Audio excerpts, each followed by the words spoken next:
Hello students, welcome to read smart literature. Read smart literature में आपका स्वागत है। आज की इस वीडियो में हम पढ़ने वाले हैं 10th class English a letter to God part 1।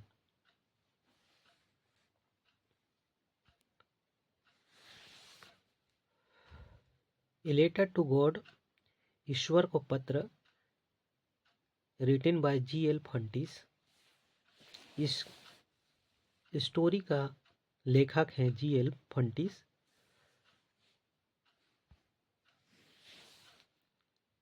सबसे पहले आप लोगों को मैं बताना चाहूँगा इस कहानी का लेखक G.L. फंटिस के बारे में कुछ चीज़ जो इम्पोर्टेंट है आप लोगों को जानने के लिए।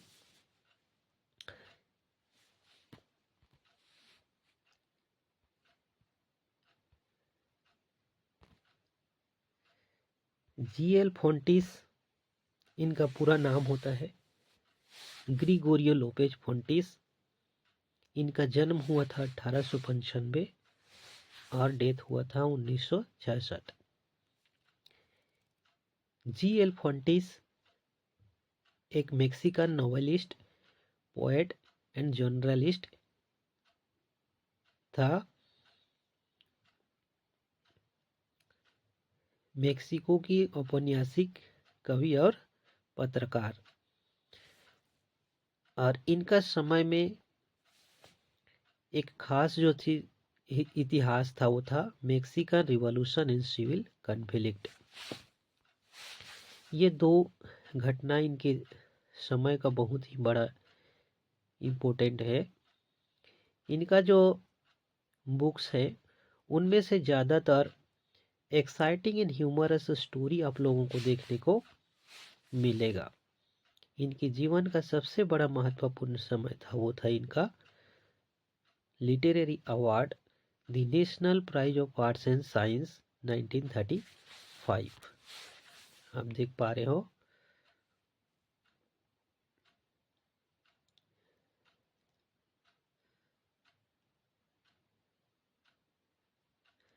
कला एवं साहित्य में राष्ट्रीय पुरस्कार इनको मिला था।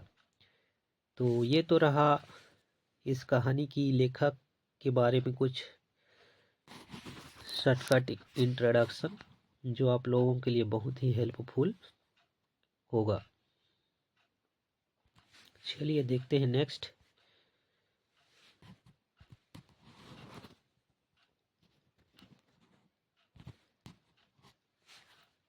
लेंचो इस कहानी की मेन कैरेक्टर है।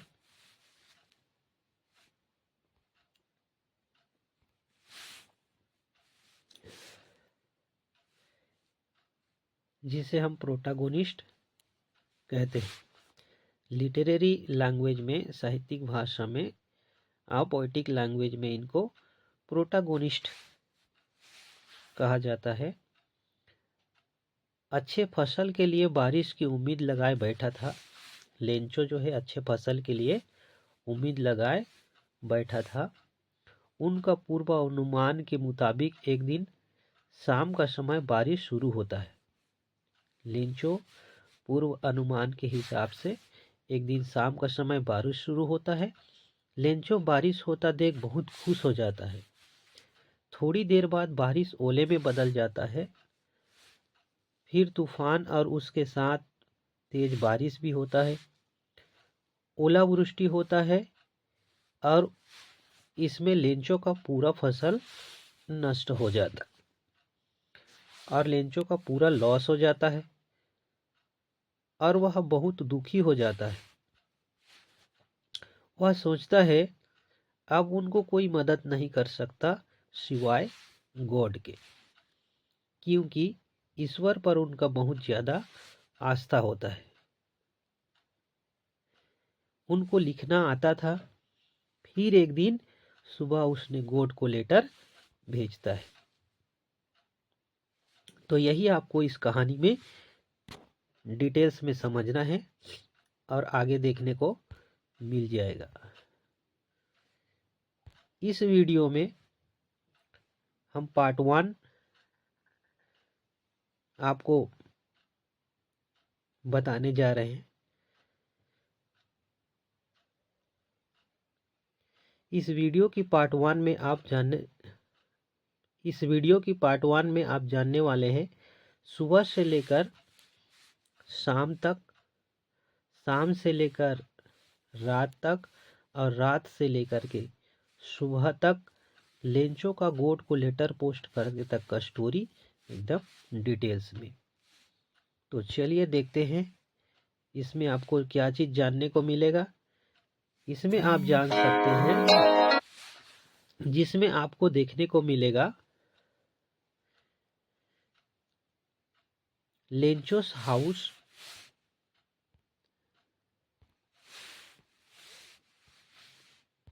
जिसमें आपको देखने को मिलेगा लेंचो की घर, लेंचोस हाउस, उसका कॉर्न फील्ड देखने को मिलेगा, कॉर्न फील्ड, उनकी खेती आपको देखने को मिलेगा।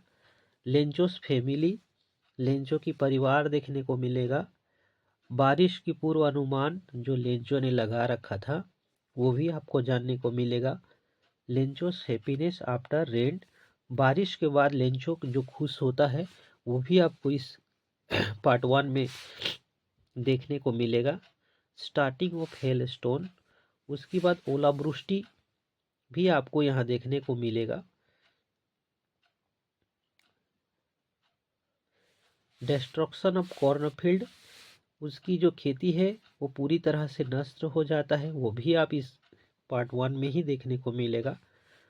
और टोटली जो लॉस हो जाता है, फिर उसके बाद में वो बहुत से दुखी हो जाता है, फिर भी उनके मन में एक होप जगा रहता है और ये सिंगल हेल्प उनको चाहिए होता है, वो है help from God. He began to write a letter, उन्होंने चिट्ठी लिखना स्टार्ट करता है और that is a letter to God. चलिए देखते हैं आगे।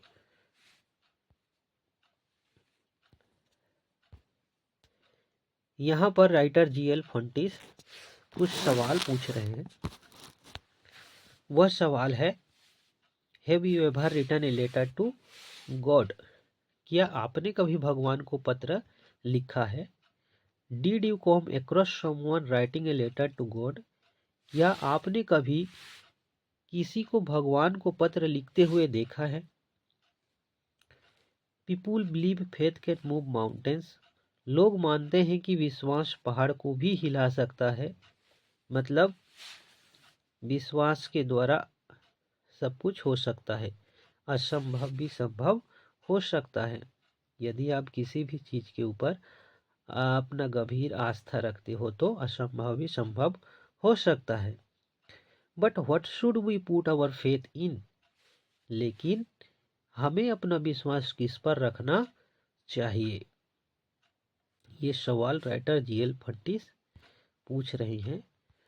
तो इस क्वेश्चन का सबसे इम्पोर्टेंट क्वेश्चन का सवाल है, डोज लेंचोस लेटर रीच गॉड, क्या लेंचो का पत्र भगवान तक पहुंचता है। डोज लेंचोस लेटर रीच गॉड, क्या लेंचो का पत्र भगवान तक पहुंचता है। Dose God send him the money, क्या भगवान उसे पैसा भेजते हैं। ये दो इम्पोर्टेंट सवाल है जो इस कहानी को आगे बढ़ाता है। तो आपके मन में भी यह सवाल होगा कि क्या लेंचो का लेटर भगवान तक पहुंचता है, क्या लेंचो को भगवान पैसा भेजता है। तो चलिए देखते हैं टेक्स्ट में डिटेल इसके बारे में हम समझते हैं।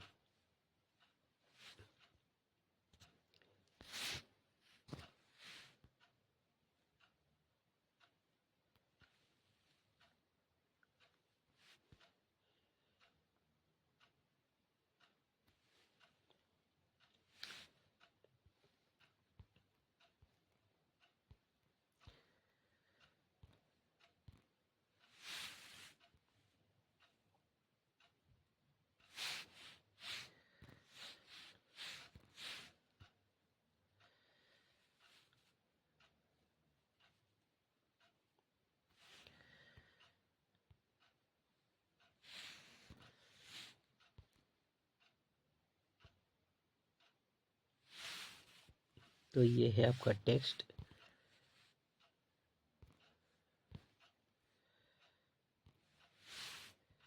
ये आपका टेक्स्ट है। चलिए देखते हैं टेक्स्ट में क्या है, पूरी डिटेल्स समझते हैं।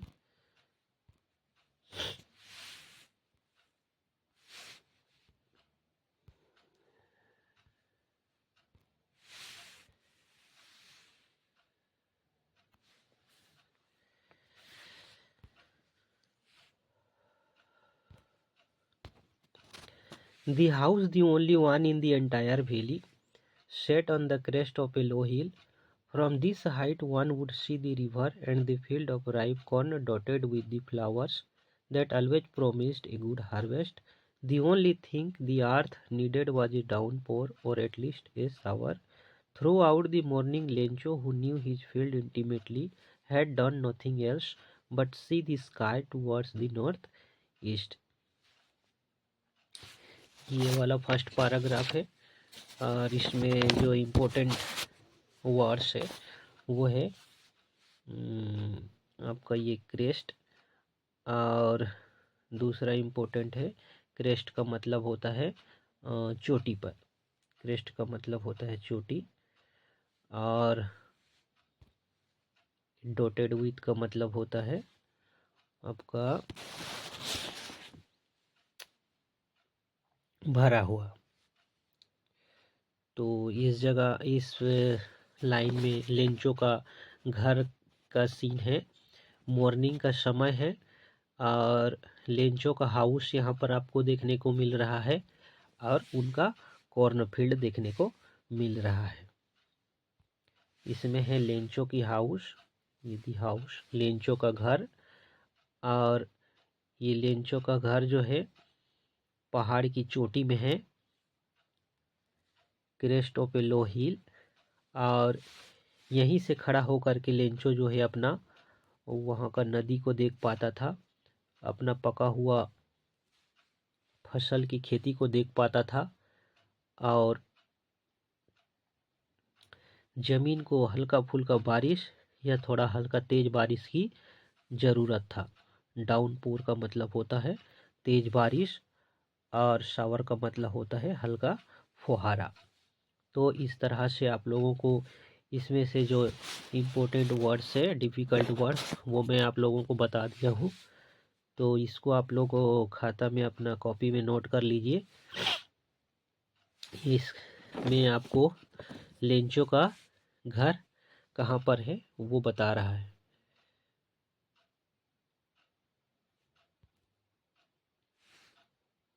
सपोज मैं आप लोगों को यहाँ दिखा दूँ, ये रहा आपका लेंचो। समझने के लिए मैं जस्ट आप लोगों को बता रहा हूँ, ये लेंचो है और इस तरह से उनका जो भेली होता है, इस तरह से ये हील है, और ये जगह जो है आपका भेली है, और यहीं पर आपका नदी है, यहीं पर आपका उनका लेंचो का खेत है, और ये हील का चोटी है, शिखर, यहाँ पर लेंचो का जो हाउस है। ठीक, और यहीं से लेंचो क्या करता था, ये सब चीज़ आप वहाँ से देखता था और ये जो नेचर का जो ब्यूटी है उसको एंजॉय करता था। यही चीज़ इस लाइन में बता रहे हैं।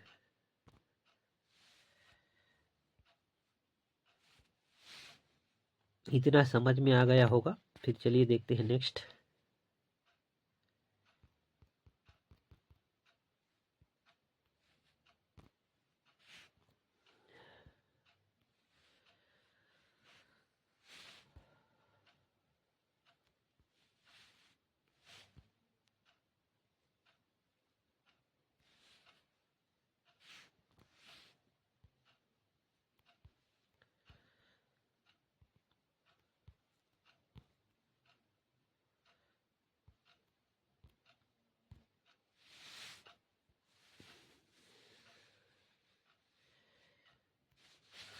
इसमें इस बार अगर आप में किस चीज़ के बारे में बताए हैं देखते हैं।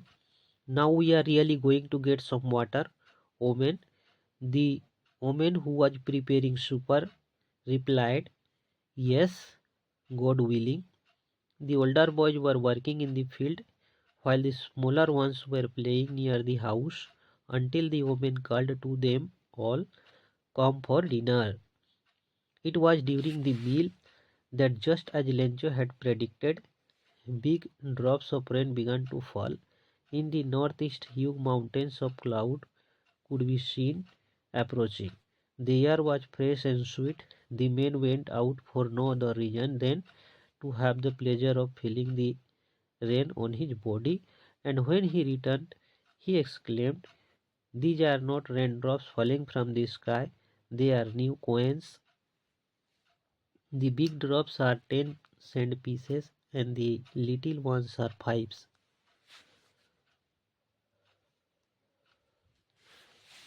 तो ये वाला सेकेंड पैराग्राफ में आप लोगों को जानने को मिलेगा। यहाँ पर है शाम का सीन है, शाम का सीन, इवनिंग टाइम है। लेंचो की पत्नी यहाँ पर देखने को मिलेगा, लेंचो की वाइफ।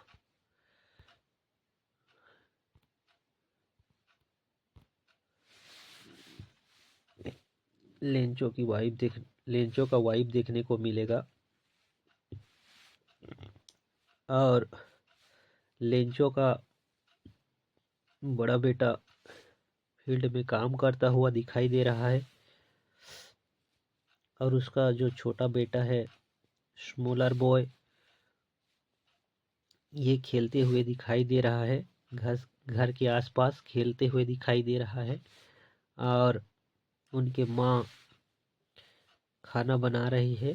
खाना बनने के बाद में सबको खाने के लिए बुला रही है।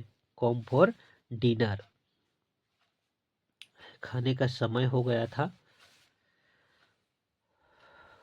इसमें जो इम्पोर्टेंट डिफ़िकल्ट वर्ड है वो है प्रेडिक्टेड। प्रेडिक्टेड का मतलब होता है भविष्यवाणी करना, भविष्यवाणी, पूर्वानुमान लगाना। जैसे कि फोरटेल द फ्यूचर हम बोल सकते हैं इंग्लिश में, फोरटेल द फ्यूचर।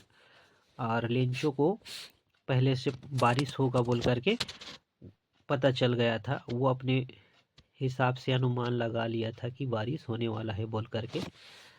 और अप्रोचिंग का मतलब होता है पास आता हुआ दिखाई देना। अप्रोचिंग का मतलब होता है पास आता हुआ दिखाई देना। तो the air was fresh and sweet. हवा बहुत ही मीठा और फ्रेश बहता था। यहाँ पर दी मेन कहा है तो ये लेंचो ही है। लेंचो बाहर निकल करके आते हैं।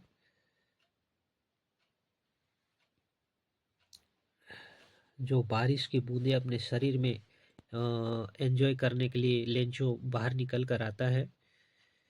और जब रिटर्न जाता है, वो वापस जाता है अपने घर में, तभी वो चिल्ला कर बोलते हैं अपने पत्नी को और अपने बेटे को, these are not rain drops falling from the sky, they are new coins.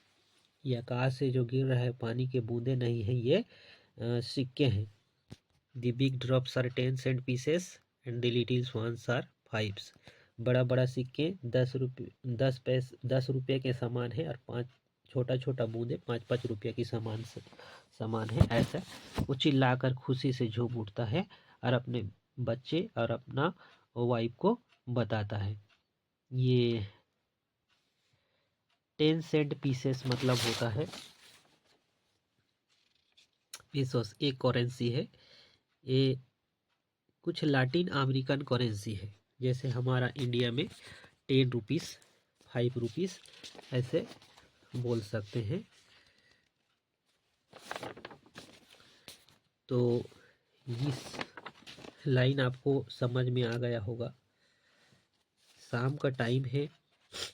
Lencho की पत्नी खाना बना रही होती है, और लेंचो का पूर्वानुमान जो है वो सही हो जाता है, और बारिश स्टार्ट हो जाता है।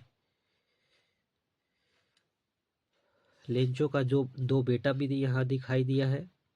डिनर का टाइम है और बारिश स्टार्ट हो गया है और बादल आकाश में दिखना शुरू हो गया है। हवा फ्रेश और मधुर है। लेंचो खुशी से झूम उठ रहा है। ठीक है, इस तरह से आपको बादल देखने को मिलेगा।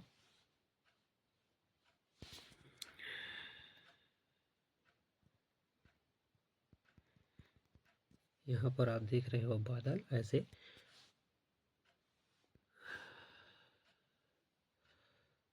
इस तरह से आकाश में बादल जो है दिखाई दे रहा है और लेंचो खड़ा होकर इसको अनुमान लगा लिया था कि बादल को देख के अनुमान लगा दिया था कि बारिश होने वाला है बोल करके। ठीक, चलिए देखते हैं नेक्स्ट।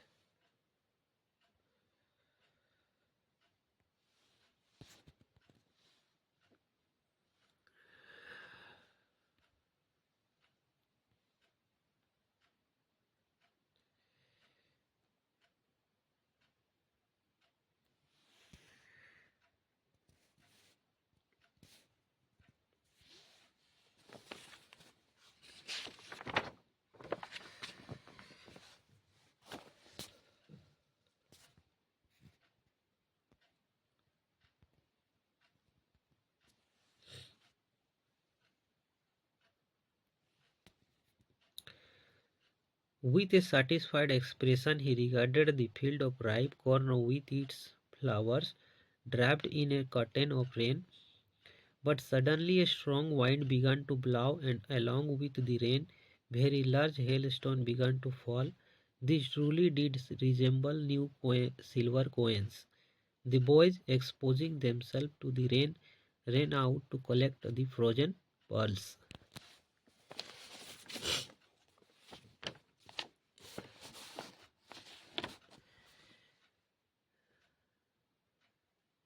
यह वाला लाइन पे ये तीसरे नंबर पैराग्राफ में आप लोगों को ओलावृष्टि स्टार्ट होना दिखाई दे रहा है। लेंचो बहुत ही खुशी एंजॉय कर रहा है बारिश को अपने शरीर में, बहुत ही सेटिस्फाइड है।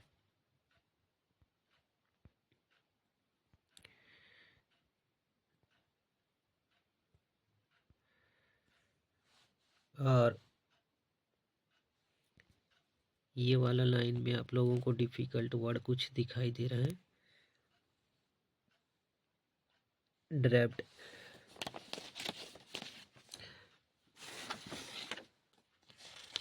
ड्रैप्ड का मतलब होता है कवर, पूरा ढका हुआ। ड्रैप्ड का मतलब होता है कवर, पूरा ढका हुआ।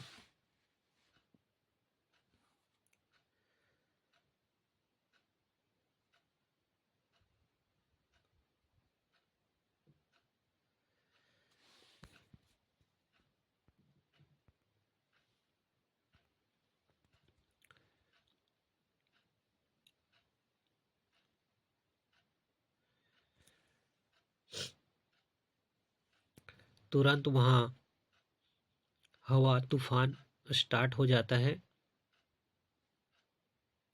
साथ ही साथ बारिश भी उसमें आना शुरू हो जाता है। तेज बारिश भी शुरू हो जाता है और हेलस्टोन्स भी स्टार्ट हो जाता है।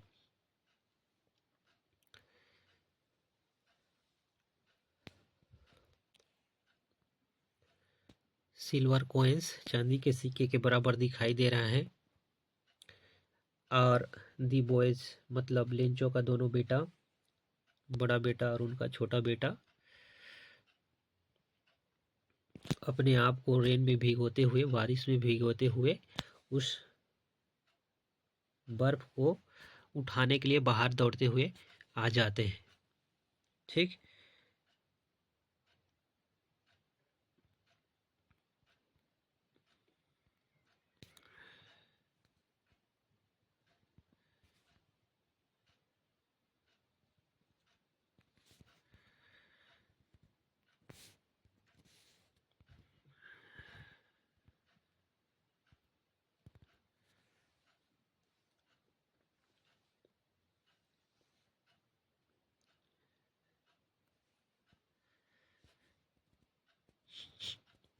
"It's really getting bad now," exclaimed the man.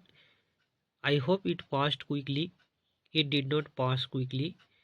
For an hour the hail rained on the house, the garden, the hillside, the cornfield, on the whole valley.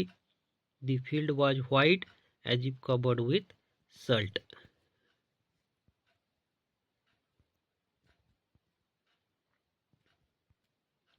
यहाँ पर बता रहे हैं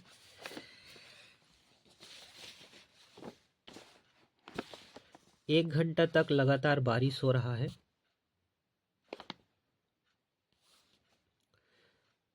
पूरे हाउस के ऊपर, पूरे गार्डन में, पूरा हिल साइड में और पूरे के पूरे कॉर्न फील्ड में, सारी घाटी में और पूरी खेती उसका बारिश से ढका हुआ है। और ऐसे दिख रहा है जैसे कि खेती पूरा नमक से ढका हुआ है, सफ़ेद सफ़ेद दिख रहा है।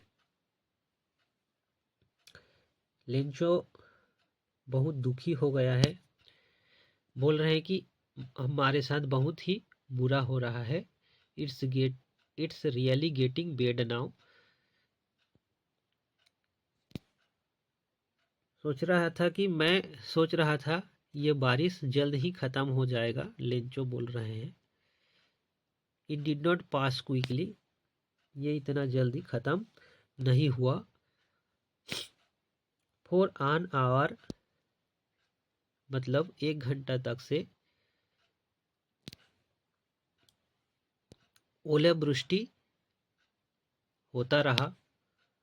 ऑन दी हाउस, घर के ऊपर, पूरे गार्डन में, पूरी हिल साइड में और पूरा का पूरा कॉर्नर फील्ड में, पूरे के पूरे घाटी के ऊपर में, ऑन दी होल वैली, पूरे उसका जो खेती था वो वाइट हो गया था, ऐसे जैसे कि नमक से ढका हुआ हो, as if covered with salt, ऐसे जैसे नमक से ढका हुआ हो। तो इसमें कोई डिफ़िकल्ट वर्ड तो नहीं है, आप लोग समझ गए, ये वाला लाइंस क्लियर है। चलिए देखते हैं next.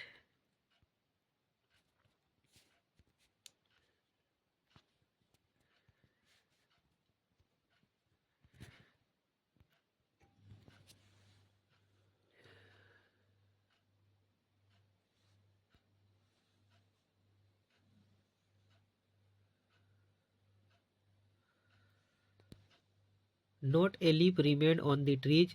The corn was totally destroyed. The flowers were gone from the plants. Lencho's soul was filled with sadness. When the storm had passed, he stood in the middle of the field and said to his son, "A plague of locusts would have left more than this. The hail has left nothing. This year we will have no corn."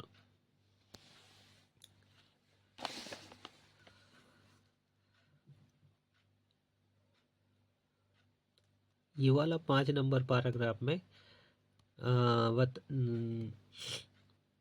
दिखाई दे रहा है कि दी corn was totally destroyed, इनका जो फसल है वो पूरी तरह से नष्ट हो गया है। और लेंचो बहुत दुखी हो रहे हैं। Lencho is feeling sadness. और द स्टॉर्म हैड पास्ड, यहाँ जो तूफान है वो बंद हो गया है। There was a single hope, Lencho के मन में केवल एक ही आशा है, that is help from God, वो है भगवान से सहायता। और टोटली लॉस हो गया है लेंचो का, बहुत दुखी हो रहे हैं। ठीक, तो देखते हैं यहाँ कोई डिफ़िकल्ट वर्ड तो नहीं दिख रहा है। हाँ, लोकस्ट। लोकस्ट मतलब होता है आप लोगों का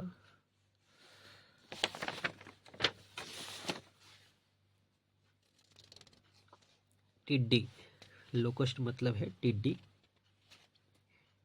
insects which fly in big grounds and destroy crops, फसल को नष्ट कर देने वाला कुछ कीड़े हैं लोकस्ट का मतलब।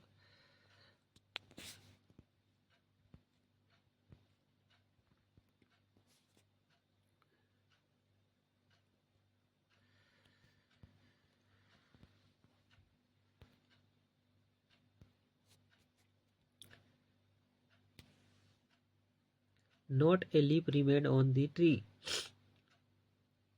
पेड़ में एक भी पत्ता नहीं बचा है। पेड़ में एक भी पत्ता नहीं बचा था। तूफान में सब झड़ गया था। बर्फबारी और तूफान में सब झड़ गया था ओलावृष्टि की वजह से। The corn was totally destroyed. उनकी सारी फसल नष्ट हो गया था। The flowers were gone from the plants. और पौधे से पूरी की पूरी फूल झड़ गया था। Lencho soul was filled with sadness. Lencho का जो हृदय था वो पूरी तरह से दुख में भरा हुआ था।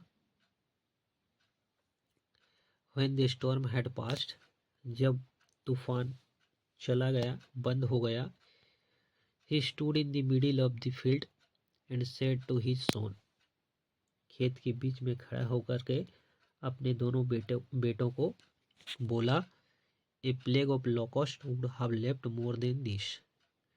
ये साली पूरी की पूरी टिड्डी फसल को बर्बाद कर दिए हैं, कुछ भी नहीं छोड़ कर गए हैं।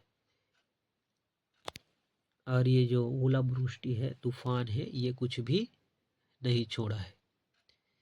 This year we will have no corn. इस साल हमारा फसल नहीं होगा। इस लाइन में लेंचो बहुत ही दुखी हो गया है।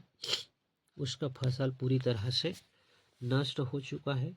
हेलस्टोन बंद हो गया है और लेंचो बहुत दुखी हो गया है। वो मैं दिखा दूंगा।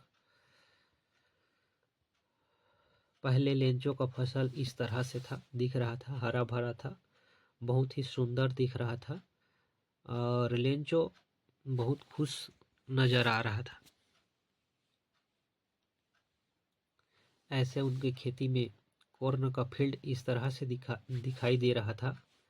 बहुत ही गजब का, बहुत ही सुंदर दिखाई दे रहा था कॉर्न फील्ड। पूरा फ्लावर उसमें लगा हुआ था। आप देख पा रहे हैं इसमें फ्लावर्स लगे हुए हैं और फल फूल लग करके पूरा अच्छे दिख रहे हैं। इस तरह से फसल दिख रहा था। और जब ओलावृष्टि हुआ और ओलावृष्टि के बाद में ये फसल पूरी तरह से डिस्ट्रॉय हो जाता है, पूरी तरह से नष्ट हो जाता है और इस तरह से दिखने लगता है। इस तरह से आप देख पा रहे हो, इसमें साफ दिखाई दे रहा है। ओलावृष्टि के बाद उसका फसल इस तरह से पूरा हरा भरा फसल पूरा नष्ट होकर के इस तरह से पूरा डिस्ट्रॉय हो जाता है। तूफान में टूट के बिखर जाता है और सब बर्बाद हो जाता है और लेंचो बहुत दुखी हो जाता है।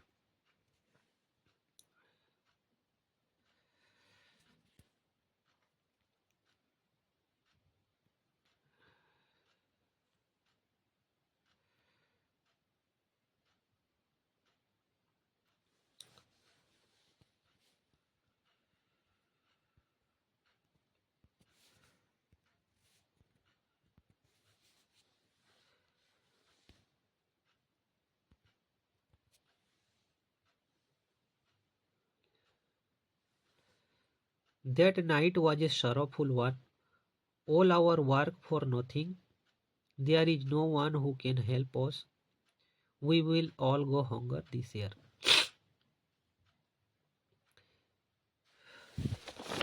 इस लाइन में लेंचो बहुत दुखी है। पूरा रात उनका इतना तकलीफ में गुजर रहा था, बहुत ही तकलीफ हो रहा था उनको। दी और all our work for nothing. जितना भी हमने मेहनत किया था वो अब कुछ भी नहीं बचा है। हमें सहायता करने के लिए, हेल्प करने के लिए और कोई भी नहीं बचा है। There is no one who can help us. We will all go hungry this year. इस साल हम सब भूख मर जाएंगे। ऐसे लेंचो उनके बेटे और उनकी पत्नी को बुला करके बता रहे हैं।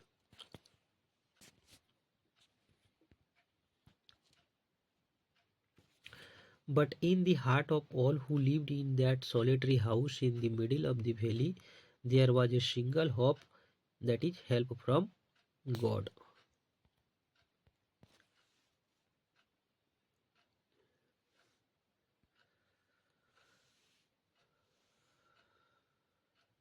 यहाँ पर बता रहा है कि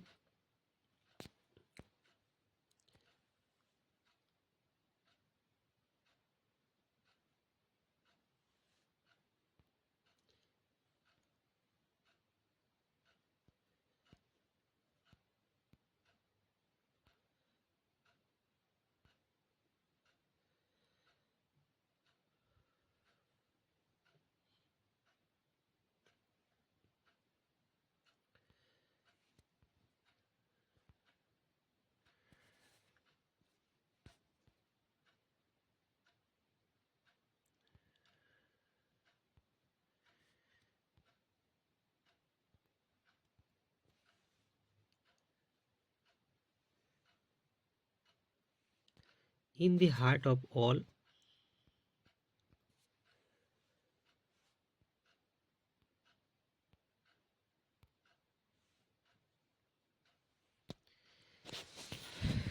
सबके दिल में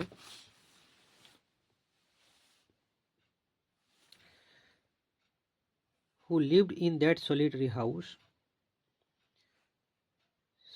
house मतलब एकमात्र घर, lonely house, a single house in the middle of the valley। यहाँ पर लेंचो का हाउस कौन सा जगह में सिचुएटेड था वो बता रहे हैं। लेंचो का जो घर था घाटी में था, घाटी के बीच में लेंचो का मिडिल ऑफ द वैली के बीच में एक ही मात्रा लेंचो का घर था और उन सब का हृदय जो है वो दुखी हो गया था और उन सब के मन में एक ही आशा बचा था, वो था हेल्प फ्रॉम गॉड। लेंचो की पूरी परिवार में उनके हृदय में, सभी लोगों के हृदय में सिर्फ एकमात्र सिंगल होप बचा था, वो था हेल्प फ्रॉम गॉड।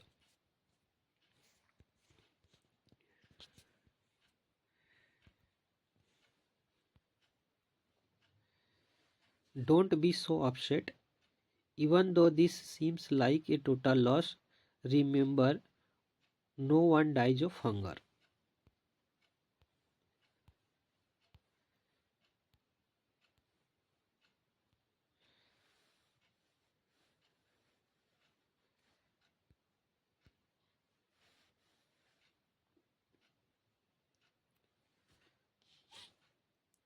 यहाँ अपसेट एक वर्ड है, अपसेट मतलब डिस्टर्ब।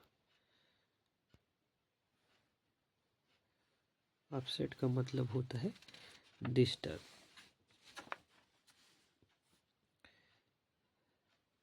दुखी मत होइए। लेंचो अपने परिवार को सांत्वना दे रहा है, समझा रहा है कि दुख मत होइए।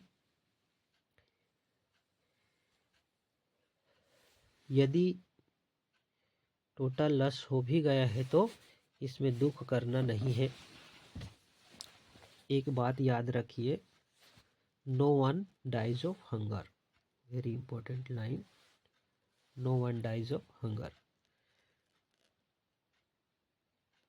भूख से कोई नहीं मरता, भूख से कोई नहीं मरता। एक बात याद रखिए, भूख से कोई नहीं मरता। और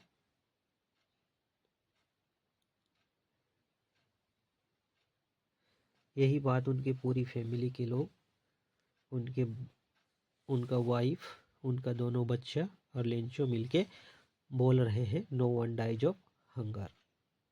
और उनके मन में एक ही मात्रा होप बचा है, वो है help from God.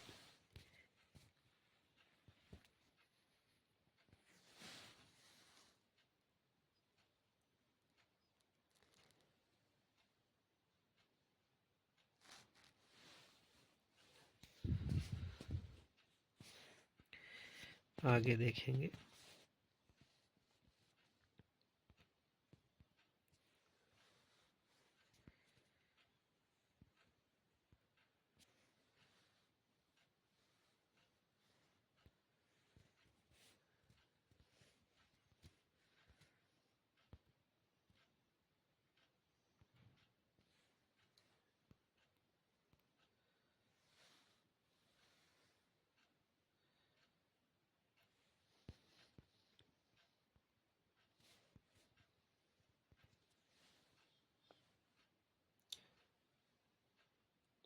All through the night, Lencho thought only of one hope, the help of God, whose eyes, as he had been instructed, see everything, even what is deep in one's conscience.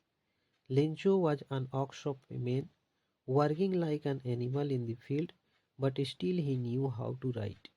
The following Sunday, at daybreak, he began to write a letter which he himself would carry to the town and place in the mail. It was nothing less than a letter to God. चलिए देखते हैं इस line में the whole night का मतलब होता है all through the night मतलब होता है दी होल नाइट, सारा रात। लेंचो थॉट, लेंचो चिंता कर रहा था, उसी एक ही हॉप के बारे में, वो था हेल्प फ्रॉम गॉड। रात भर लेंचो यही सोच रहा था कि हमें केवल भगवान ही हेल्प कर सकता है। वो खुद को समझा रहा था